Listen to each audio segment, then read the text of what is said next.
Now if we move to the right side here, you can see the volume rocker buttons are on the right side. The top is where you'll find the 3.5mm headphone jack and the power button, as well as the screen lock button, so that locks the screen and you can unlock it.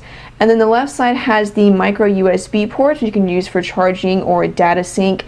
The phone is pretty thick and pretty heavy. I mentioned this in the beginning. I wish it had a more slimmed down design. Now I understand that having a physical keyboard, you're automatically gonna have some extra bulk there. And then I think also because there is this secondary display in this panel, that also adds to the bulk. So I can understand why it is a little thicker than other devices, but that doesn't mean that I like it. I do wish it had kind of a more slimmed down design. Then the extra weight weighs 6.8 ounces, so it's a pretty hefty device. That's one thing that I'm not so hot on, but again, it may not bother you as much. On the back, you have the 5-megapixel camera. This captures 720p HD video. Let me lock the screen there. This captures 720p HD video. The camera does have an autofocus as well as a flash. We'll talk about camera or picture quality in just a minute. And then on the back, underneath the battery cover, you have, of course, the battery. And you can see it's a 1540 milliampere hour battery. Battery life has actually been pretty decent. This is a 4G device. It uses T-Mobile's HSPA Plus network. So let me show you just my battery's results, and then I'll also show you my 4G results, since I just mentioned both of those. So battery life is one of those things, it's very subjective. It's going to vary from person to person depending on your usage habits. For me, in my testing, with normal use of emails syncing in the background. I have a Twitter app, so that was syncing in the background. And then, the weather widget. I have a couple of news widgets here that are going to be updating.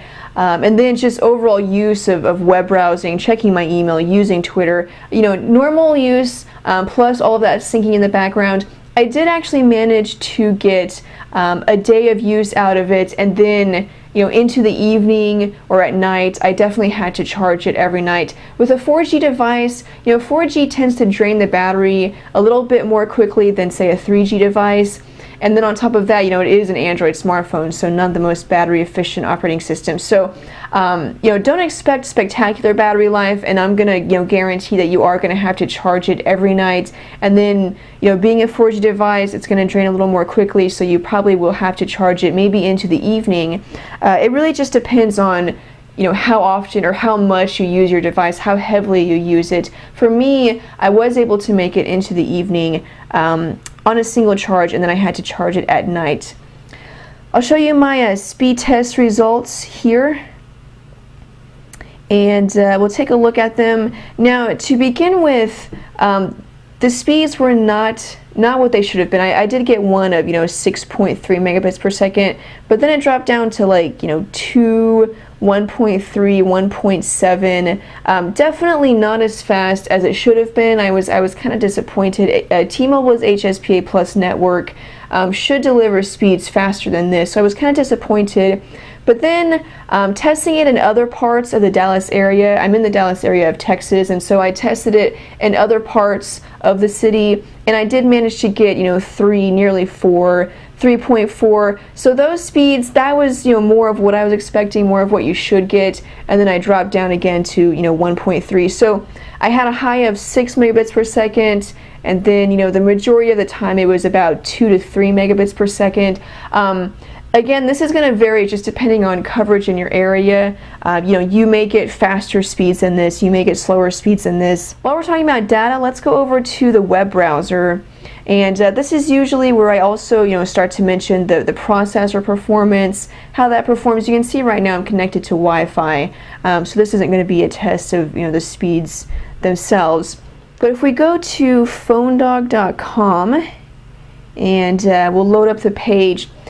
So yeah, I mentioned processor performance. The phone ships with a 1 gigahertz Qualcomm processor, which is a good processor. It's a decent processor. It's generally what you find on most mid-range to, you know, somewhat high-end devices. I know a year ago, not even a year ago, you know, 1 gigahertz processor was like what all the super phones had, and so it's strange to see a phone with a 1 gigahertz processor being called mid-range, but that's where we are. And so okay, so Phone Dock has loaded up now, and I'll show you pinch to zoom, and you can see it's, you know, pretty smooth, not too bad. You know, we have Flash content loaded here with the advertisements, and then Phone Dog is a pretty intense website in terms of content, so pretty smooth. And we have just a couple of hiccups. So, you know, this is basically what I get in general everyday use. It's smooth for the most part, but it's not seamless. You can see it kind of just sometimes hangs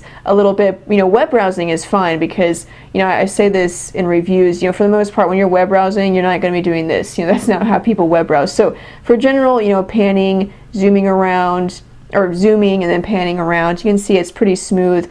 You can see it does take a while for the text to actually render and fit on the screen, which is what it should do. It should, whenever you zoom in, it should fit the text onto the window and render it to fit to the size. We can see it kind of didn't do that as quickly as it should. So the processor was fine, but it's just definitely, sometimes there's just little hang-ups like that. We'll go back home, and another good example, just to show you basic overall performance, if I have it locked and then I open the keyboard, which will unlock the screen and take it to my home screen, you can see the delay there. It's just, you know, a second or two. Again, not a big deal. I mean, it won't bother most people, but there are phones that have, you know, faster processors that will be just, you know, instantaneous. So that's the kind of performance that you can expect overall. For the most part, it's been smooth, but definitely, you know, opening apps, closing apps, if I have multiple apps running, that's really when the phone starts to kind of hang up just a little bit.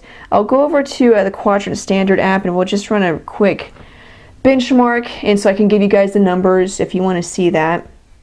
Okay, so here we have the results ready, and scored a 1,196, so not excellent. You can see just on this chart there's a couple of devices that are higher than that, and then, you know, even since the Nexus 1, the Droid X, there are plenty of devices that will score even higher than that. So this is about what you're getting. You know, it's about a mid-range to somewhat high-end device, so performance is, again, pretty standard. For the most part, it's going to be smooth, but you are going to notice just some lag here and there, depending on, you know, how many applications you have running. I haven't noticed, you know, whenever I'm using this secondary display, I haven't noticed this slowing down the device. You know, usually with, you know, multitasking with these two displays, that has been smooth, and, you know, has resembled the same performance that I get just overall from the phone. So I haven't noticed this, you know, slowing down the device, but it's just, you know, overall that 1 gigahertz processor, Android, plus you have, you know, a custom UI on top of Android, which kind of tends to slow down devices. So, but yeah, I haven't noticed the secondary display really, you know, causing any problems. Okay, so lastly, let's go over to the gallery. My battery is about to die. It's on red right now, so we'll see if we can finish this before it actually dies.